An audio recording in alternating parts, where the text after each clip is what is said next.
New York.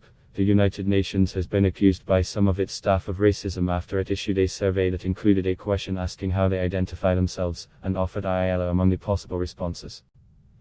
The UN survey on racism was sent to thousands of staff on Wednesday.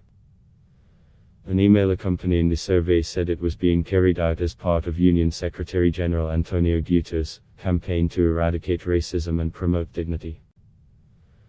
But the first question, on how staff identify themselves, itself reflected an historic Western racist view of Asians by listing ILO as an option, several union staffers told Reuters. Other categories offered were black, brown, white, mixed/multiracial and any other. The first question is insane, deeply offensive and hard to fathom how in an organization as diverse as the United Nations this question was approved for release in a system-wide survey, said one union staff member, speaking on condition of anonymity. United Nations spokesman Staffan Dujarric said the survey would be taken offline and revised appropriately, taking into account the legitimate concerns that had been expressed. We acknowledge the need to formulate these categories with greater sensitivity and will take immediate steps to rectify this, Dujarric said.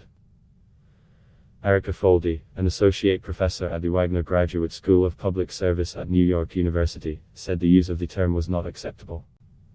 The term ILO to refer to people of Asian descent is a slur. It should not be used, period.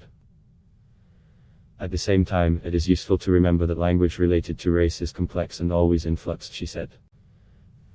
Recently brown, which had been considered something of a slur, though perhaps never as problematic as yellow, has come into broad use.